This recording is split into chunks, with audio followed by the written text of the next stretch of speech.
दोस्तों, अगर कोई सबसे इफेक्टिव तरीका है अपने शरीर को साफ करने का, अपने शरीर की गंदगी को बाहर निकाल कर फेंकने का, बिल्कुल नेचुरल तरीका जिसका कोई भी साइड इफेक्ट ना हो, तो वो है फास्टिंग। यस, शरीर को बीमारियों से बचाने का भी बेस्ट वे है फास्टिंग। पुरुष हो या महिला, बड़े हो या छोटे, अगर आपने कभी फास्टिंग को नहीं आजमाया तो एक बार मेरे कहने पर इस वीडियो को completely as it is follow करिएगा, क्योंकि आयुर्वेद और मॉडर्न साइंस भी ये बात मान चुके हैं कि फास्टिंग से आप अपने शरीर को किस तरीके से साफ कर सकते हैं। और वैसे भी फास्टिंग का क्या सही तरीका है, क्या रूटीन हमने फॉलो करना है, ये सारे सवालों के जवाब आज आपको इस वीडियो में मिलने वाले हैं। तो वीडियो पसंद आ जाए तो आपसे रिक्वेस्ट है वीडियो को लाइक कर दीजिएगा और प्यारी सी स्माइल के साथ वीडियो को शेयर जरूर करिएगा। दोस्तों, जो फास्टिंग है वो सदियों से अलग अलग कल्चर्स में हेल्थ और स्पिरिचुअल रीजन के लिए प्रैक्टिस की जाती है। मुसलमान होते हैं तो वो रमजान रखते हैं, हिंदू होते हैं तो वो नवरात्रों का फास्ट रखते हैं, बौद्ध भिक्षु दोपहर के बाद खाना नहीं खाते। फास्टिंग नेचुरल है,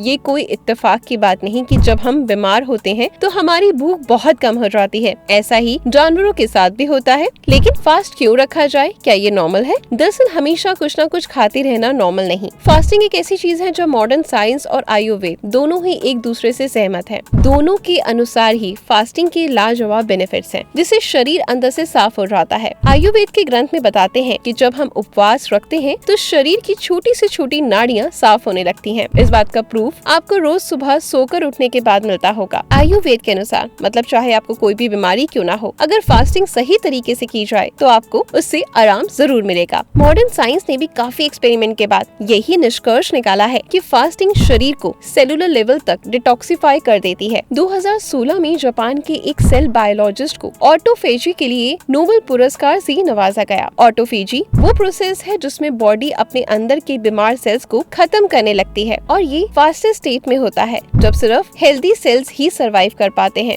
जबकि कैंसर, सिस्ट, ट्यूमर और बाकी अनहेल्दी सेल्स खत्म होने लगते हैं। फास्टिंग सिर्फ बीमारियों के लिए नहीं, बल्कि डे टू डे भी इसके बेनिफिट्स देखने को मिलते हैं, जैसे कि weight loss, improve digestion, glowing skin, लंबे घने बाल और बेटर ब्रेन। अब एक लाइन में कहूँ तो ये अल्टीमेट डिटॉक्स है जो बॉडी को चाहिए। फास्टिंग कोई नया कॉन्सेप्ट नहीं है, बस हम भूल गए कि कितने ही महान लोगों ने फास्टिंग को सबसे इफेक्टिव मेडिसिन बताया है। वैसे अगर फास्टिंग इतनी इफेक्टिव है तो क्यों लोग इससे डरते हैं? तो क्यों ऐसा जनरल प्रिसेप्शन है कि फास्टिंग नहीं करनी चाहिए? इसका कारण ये है कि बड़ी बड़ी फूड कंपनीज और फार्मेसी कंपनीज ने एडवर्टीजमेंट के थ्रू हमारा ब्रेन वॉश किया है। फास्टिंग बिजनेस के लिए तो खराब है ही, क्योंकि इनका जंक फूड कौन खाएगा? फास्ट करने पर आ जाएंगे तो दवाइयाँ कौन खरीदेगा? लोगों ने फास्टिंग से ही बीमारियाँ ठीक कर ली। एक मिनट के लिए सोच के देखिए कि ये बड़ा कारण है जिसकी वजह से आज फास्टिंग को लेकर इतना कुछ सुनने को मिलता है। लोगों को ऐसा प्रिटेंड किया जाता है कि फास्टिंग से मेटाबॉलिज्म कम हो जाएगा। आपको शायद ये बात जानकर हैरानी होगी कि फास्टिंग से मेटाबॉलिज्म कम नहीं बल्कि बढ़ता है। एक स्टडी के मुताबिक 4 दिनों की फास्टिंग से बेसल मेटाबॉलिक रेट 12% बढ़ गया, और 22 दिन के ऑल्टरनेटिव डे फास्टिंग से BMR रेट में कोई कमी नहीं आई। इससे बड़ा प्रूफ और क्या होगा? एक और कॉमन मिथ है कि फास्टिंग से मसल कम हो जाएगा। एक स्टडी से ये भी पता चला है कि फास्टिंग बॉडी से तब तक मसल को रिड्यूस नहीं करती जब तक कि बॉडी का फैट बहुत कम ना हो जाए। मतलब अनलेस आप सुपर स्किनी हैं तो आपका मसल मास के बारे में बिल्कुल चिंता करने की जरूरत ही नहीं।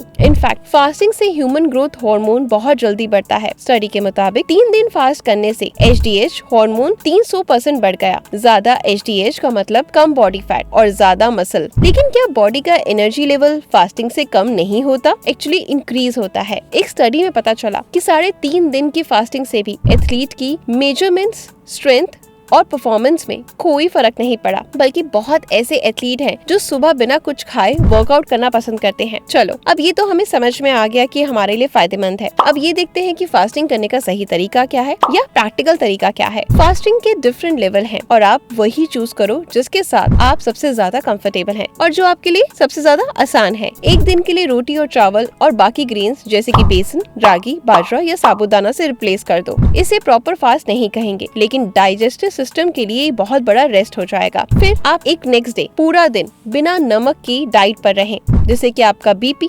हाइपरटेंशन प्रॉब्लम में बहुत हेल्प होगा। एक और तरीका है जो जानबूझ करके आप डिनर स्किप कर दो। इसका नेक्स्ट लेवल हो सकता है कि आप पूरे दिन की 2 मील स्किप कर दो और उसकी जगह पे फ्रूट्स वगैरह ही आप ले सकते हो। फिर आप पूरा दिन बिना अनाज के सिर्फ फ्रूट्स, हर्बल टीज और वेजिटेबल्स के साथ रह सकते हो। फिर लगे तो सिर्फ पानी पे ही पूरा दिन निकाल दीजिए। फाइनली ड्राई फास्टिंग 1 से 2 दिन बस ऐसे ही धीरे धीरे बढ़ते जाएं। आयुर्वेद की माने तो 21 दिन तक हम ऐसा कर सकते हैं बिना किसी हेल्थ प्रॉब्लम के, लेकिन ये गाइडेंस के अंदर ही होना चाहिए। आप किसी भी तरह का फास्टिंग क्यों ना अपनाओ, सबसे पहली चीज है कि वो स्ट्रेसफुल नहीं होना चाहिए, पनिशमेंट की तरह फील नहीं होना चाहिए, बल्कि इस बात की सेटिस्फेक्शन रहे कि आप अपनी बॉडी के डाइजेस्टिव सिस्टम को रेस्ट दे रहे हैं और आपकी बॉडी की इंटेलिजेंस अंदर से रिपेयर कर रही है। जैसे फास्टिंग सही तरीके से करना जरूरी है, उसी तरीके से फास्ट को सही तरीके से ब्रेक करना भी जरूरी है। लेमन, हनी या किसी फ्रूट से फास्ट तोड़ना चाहिए। आपका जब मन करे तब फास्ट कर सकते हैं, लेकिन सबसे आसान दिन होता है एकादशी का दिन, जिसे हमारे कल्चर में फास्टिंग के लिए बहुत अच्छा माना गया है। इस दिन फास्टिंग करना यानी एकादशी के दिन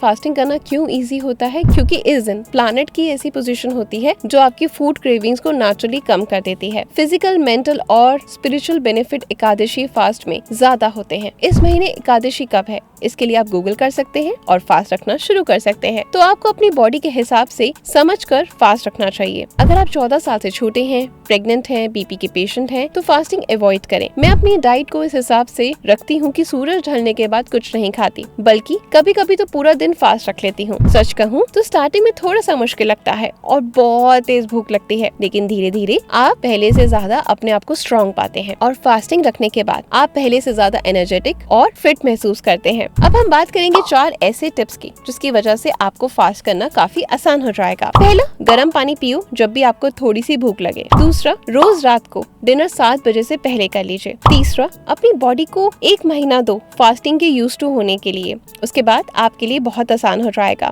फाइनली और सबसे इम्पोर्टेंट ये कि छोटे छोटे स्टेप्स लो, कोई जरूरत नहीं एक बार में बहुत लंबा फास्ट रखने की, ठीक है? कभी कभी हमारी हेल्थ प्रॉब्लम का सोल्यूशन कुछ खाने में नहीं बल्कि खाने से दूर रहने में होता है। सोचो, आपको साल में 365 दिन ऑफिस जाना पड़े, यही हालत हो जाएगी हमारे डाइजेस्टिव सिस्टम की फास्टिंग के बिना। इसलिए अगर आप 365 दिन सिर्फ खाते ही रहेंगे तो सोचिए आपका डाइजेस्टिव सिस्टम का क्या ही होगा। फास्टिंग काफी सिंपल है, फ्री है और इसके अमेजिंग हेल्थ बेनिफिट्स हैं। ये मैं नहीं बल्कि जब आप रखना स्टार्ट कर देंगे और आपकी बॉडी थोड़ी सी यूज टू हो जाएगी ना, तो आप देखना आपको कितना अच्छा और हल्का महसूस होगा। हमेशा जब भी आप उठेंगे, बैठेंगे, कोई भी काम करेंगे, आपकी बॉडी बीच में नहीं अड़ेगी। आपने मोटे लोगों के साथ या आपका वजन ज्यादा है तो आपने नोटिस करा होगा कि जब फर्श से कुछ झुककर उठाना होता है या फिर बैठना होता है, तो अगर आपका वजन ज्यादा है, तो आपको हेल्थ इश्यूज हैं, तो आपके लिए कितना प्रॉब्लमैटिक हो जाता है। आपकी जिंदगी बहुत ही खराब हो जाती है, चाहे आपके पास जितना मर्जी पैसा क्यों ना हो, है ना? तो अपनी जिंदगी को एंजॉय करें, हल्के फुल्के रहें, एक्टिव रहें और हमेशा हंसते मुस्कुराते रहें और मेरी वीडियो को यूं ही लाइक करते रहें। आपकी इशरा मिलेगी कल कुछ नई चीजों के साथ। धन्यवाद।